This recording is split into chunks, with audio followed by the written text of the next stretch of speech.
Hello my friends and welcome back. Thank you very much for being with me again today. Well, this article that I have here ready reminds me of a song, a Rolling Stones song, and probably Vladimir Putin is listening to that song and he likes it, and it's time is on my side. That's, I think, is the tactic of the strategy of Russian army in this special operation in Ukraine. Now time is on my side. Why? Because listen to this guy, which is Vladimir Vladimirovich Putin.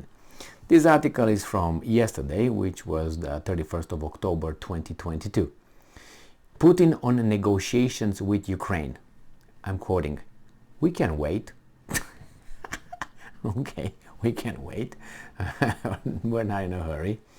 Russian President Vladimir Putin has complained that Ukraine does not want to hold peace talks. Remember, this is a Ukraine article. I don't think Putin complained. But anyway, that's an interpretation. I'm going to read it as it is. Does not want to hold peace talks with the Russian Federation and said that he will wait for Ukraine to agree to such talks. Vladimir Putin during a press conference in Sochi. And I'm quoting Putin. "We reached an agreement with them in Istanbul, but they have thrown all that into the bin, and now they're refusing to discuss anything with us. How can we talk about possible agreements if the other side has no desire to even talk to us? Well, we can wait. Maybe some necessary conditions will eventually arise.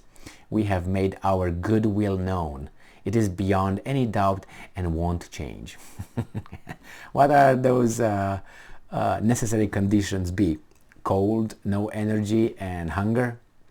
Zmihal will have his food, and the same as Zelensky and Yermak and the other guy is Ernikov, whatever his name is. They will have their food.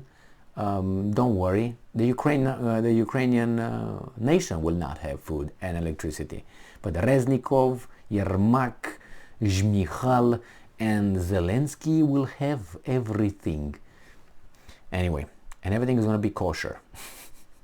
On October 27th, at the plenary session on the Valdai International Discussion Club in Moscow, Russian President Vladimir Putin, who attacked Ukraine and violated the international order, said that sooner or later the West would have to start a dialogue on an equal footing. That's what he asked, among others, right? Equal footing. And that's normal, but these guys still think that they have the empire to strike back. All right, afterwards, the press secretary for the Russian president, Dmitry Peskov, funny looking guy, claimed that the basis for negotiations between Vladimir Putin and the US President Joe Biden could be the desire of the United States to listen to Russia's quote-unquote concerns about security guarantees. Hey, I think you're way past that, Peskov. I'm sick when I hear, feel like vomiting or throwing up when I hear the Russians, in my assessment, that's the key word, my assessment, act like weasels. Act like, when they decide, we're going to be ready. It's like, I'm going to give you a bad example here, an ugly example. You have a woman in bed, and she's going to wait for you when you decide to go and hanky-panky. Really? And I'm ready whenever Emil comes to bed. I'll be ready for him. What? Why do you wait for Emil? Because I'm his servant, right? Is that how it doesn't it sound like that? Russia is ready when United States comes over. Jesus Christ. And they want to be treated as equal on an equal footing with that kind of statement? A retard can see through that you have a kind of a weasel. You're not even certain on your abilities here. And believe me, even weasel as they are, all those Blinken, Sullivan, Kirby, semi-conscious Biden, shuffling like Frankenstein, 15 minutes a day, and that's it. And then you wind him up, and you leave him for another 15 minutes, and then goes down. Kamala, when she's not on her knees. All these guys are not that stupid. I mean, a weasel can figure out a weasel. That's A saying that I learned from my dad, not with the weasel, but he said that a crook immediately take note of another crook. Immediately figures that person is a crook. So a crook sees another crook immediately. The same here. A weasel will identify another weasel in a second. So Peskov, I think you're with your pants down. They already saw you. You're all exposed. Hey, look at me.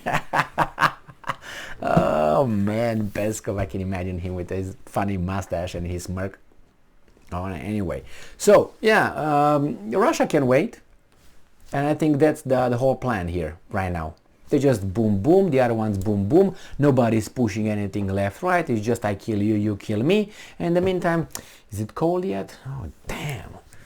They're waiting for the weather to do its work on the Ukrainian people and army. Because believe me, Izmihal is gonna have the heaters on and the kosher food and wine around. I have no doubt about it. So and I think it's enough with that. But it's just that's a tactic. And wait,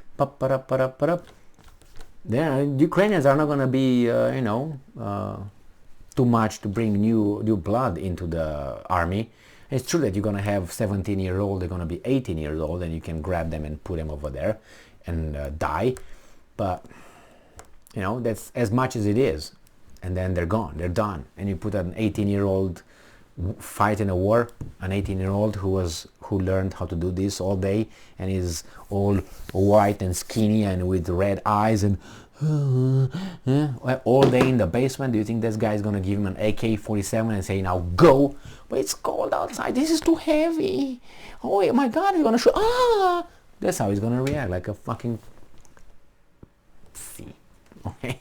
It's that, and you want that guy to fight the Russians, which are not better either. I don't expect the Russian 20-year-old or 18-year-old being one that used to be, the one smoking, going underneath the water with a cigarette in his mouth. It was a joke in Romania that the Soviet soldiers would march on the bottom of the sea with their smoking their cigarettes. That's how great they are. Used to be. Now, ooh, it's cold. Ah, give me my telephone. Let me give some text. Yeah, that's a pussified society, including here. How are these guys gonna survive? And we get older, and these guys are supposed to care for us? No, don't bet on that. Don't leave yourself on these guys' hands. These guys are going to be taking care of you in your sleep. Give me the pillow. Oh, god damn it. Shut up. It's moving. Okay, done. Let's go. Next one. That's what they're going to do. Look at them. They have no allegiance. They have no heart. No this, no that. Just look at them on the street. Look at them how they are. What allegiance they have. They think they're all sneaky, all avoid work, avoid responsibility. It's always someone else's fault. The school teaches them like that. And these guys are going to fight wars. For whom? For what? They're not going to have any passion for anything. And even if they have passion, they don't have the abilities. Because abilities means work, discipline, hardship. Psh, are you crazy? Look how schools are here. Jesus Christ. Safety first. Tell this to Magellan, or tell this to Captain Cook, or tell this to tell this to, I don't know, Admiral Nelson, tell this to Napoleon, tell this to Caesar, Julius Caesar, to Alexander the Great. Hey, safety is your strength. Okay, everybody, let's go home and read some Maya Angelou poetry. Okay. No. We're not gonna read today Plato or Aristotle or no. Maya Angelou. Fuck. Thank you very much for being with me again today. Stay strong, stay smart, look for the truth, and be just.